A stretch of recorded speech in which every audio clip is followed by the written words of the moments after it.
మన ఒంట్లో ఎముక అనేది లేకపోతే మనకంటూ ఒక ఆకృతి ఉండదు. మన శరీరానికి అస్తిత్వం అసలే ఉండదు. ఎముకల గురించి ఒక్క మాటలో చెప్పాలంటే అవి మన దేహానికి ఊతగర్రల్లాంటివి. అయితే శరీరంలోని అన్ని అవయవాలకు క్యాన్సర్ సోకినట్లే మన ఎముకలకు కణితుల ప్రమాదం పొంచి ఉంది. ఎముకల్లో సాధారణంగా కనిపించే క్యాన్సర్లు, వాటికి చికిత్సా మార్గాల గురించి డాక్టర్ని అడిగి ఇప్పుడు తెలుసుకుందాం.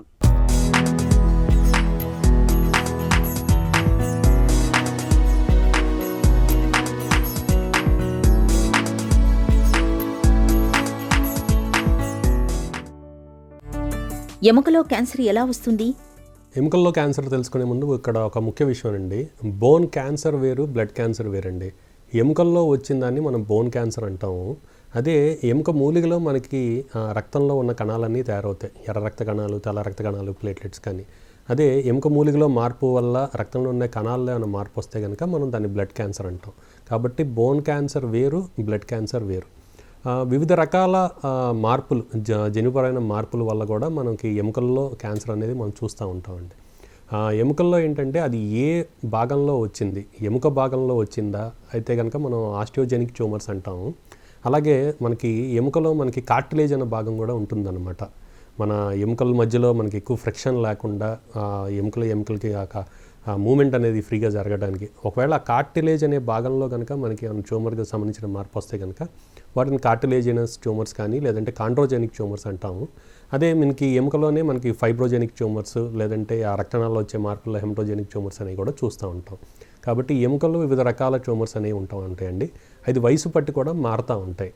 అయితే మనకి ఎముకల్లోని క్యాన్సర్లు మనం అతి ముఖ్యంగా ఏంటంటే కనుక ఆ చిన్న వయసు వాళ్ళలో, అంటే దాదాపు 10 నుండి 15 సంవత్సరాల నుంచి మనకి ఒక 25-30 సంవత్సరాల లోపు ఎక్కువగా చూస్తూ ఉంటాం. ఎవరిలో అయితే కనుక గ్రోత్ స్పర్ట్ అంటామండి, ఎదుగుదల వయసులో ఉన్నవాళ్ళు మనకి ఆ ఎదుగుదల ఉండే దాంట్లో ఆ బోన్ కూడా పెరిగే క్రమంలో ఆ భాగంలో కానీ మనం ఈ బోన్ క్యాన్సర్ అనేది ఎక్కువగా చూస్తూ ఉంటాం.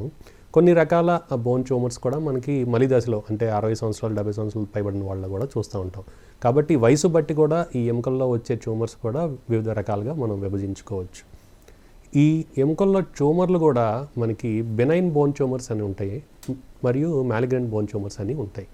ఈ బెనైన్ బోన్ ట్యూమర్స్ అంటే కనుక మనకి ప్రమాదకరం లేని ట్యూమర్స్, దాదాపు ఓన్లీ కేవలం వాటిని ఇబ్బందికరంగా ఉంటే ఆపరేషన్ ఒకటి చేస్తే సరిపోతుంది. ఈ మ్యాలిగ్నెంట్ బోన్ ట్యూమర్స్ ఏంటంటే కనుక కొద్దిగా ప్రమాదకరం ఉన్న ట్యూమర్స్, అది ఆపరేషన్తో పాటు మిగతా వైద్యం కూడా కావాల్సిన అవసరం ఉంటుంది. బోన్ క్యాన్సర్ లక్షణాలు ఎలా ఉంటాయి? అది ఏ ఎముకలో వచ్చింది, అంటే మనకి కాళ్ళలోని ఎముకల్లో వచ్చిందా, లేదంటే చేతిలోని ఎముకల్లో వచ్చిందా, లేదంటే మనకి పక్కట ఎముకలు కానీ ఛాతీలోని ఎముకల్లో వచ్చిందా, ఏ ఎముకలో వచ్చిందో దానికి సంబంధించిన లక్షణాలు ఉంటాయి. అతి ముఖ్యంగా ఏంటంటే ఆ ఎముక యొక్క వాపు అనేది మనం చూస్తూ ఉంటాము కొద్దిగా పెరిగిన తర్వాత. దాంతోపాటు ఆ భాగంలో నొప్పి అనేది కూడా మనం చూస్తూ ఉంటాం. చాలాసార్లు మనకేంటంటే చిన్నపిల్లల్లో కూడా ఏంటంటే ఏదైనా ఒక ఆటలో కానీ లేదంటే ఏమైనా తగిలినప్పుడు దాని తర్వాత ఆ తల్లిదండ్రులు కానీ ఏదో గుర్తిస్తూ ఉంటారు, అక్కడ వాపు ఎక్కువ ఉంది, అక్కడ ఆడుకుంటుంటే తగిలినప్పుడు తర్వాత వాపు ఉంది, ఒక 2 వారాల పాటు కూడా గడిచిన తర్వాత కూడా మనకి ఆ వాపు అనేది తగ్గట్లేదు. ఇలాగ మనం అనేది ఇన్సిడెంటల్గా అనేది మనం చూసుకుంటాం జరుగుతూ ఉంటుంది. కేవలం వాపు నొప్పి వల్లే దీన్ని గుర్తించడం అనేది జరుగుతూ ఉంటుంది.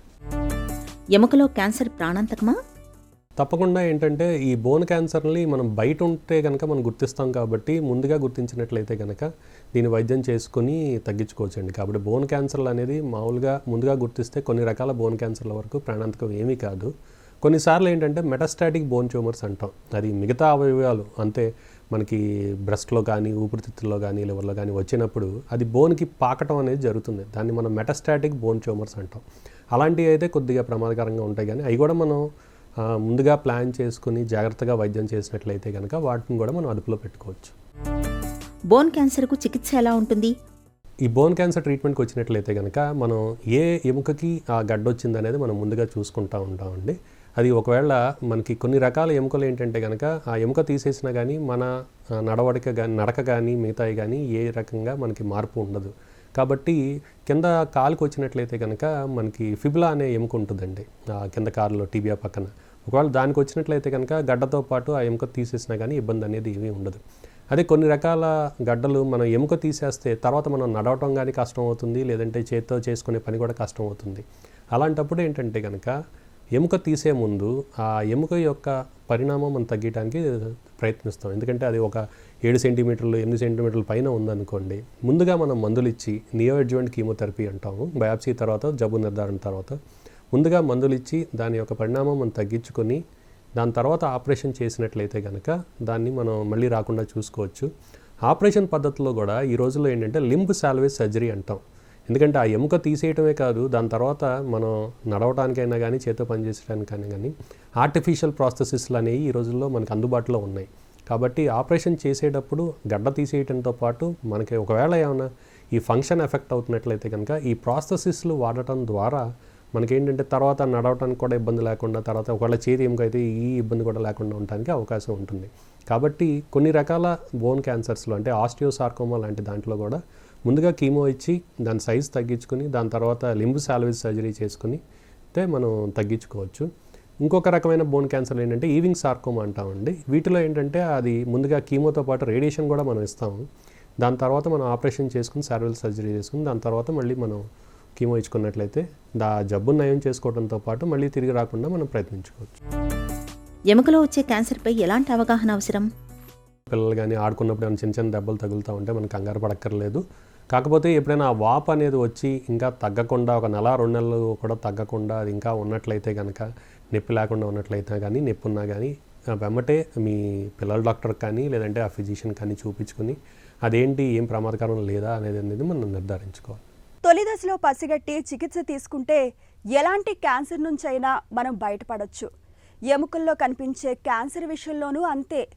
కణితులను ముందుగానే గుర్తించి కీమో రేడియేషన్ తీసుకుంటే బోన్ క్యాన్సర్ నుంచి సులువుగానే బయటపడొచ్చు.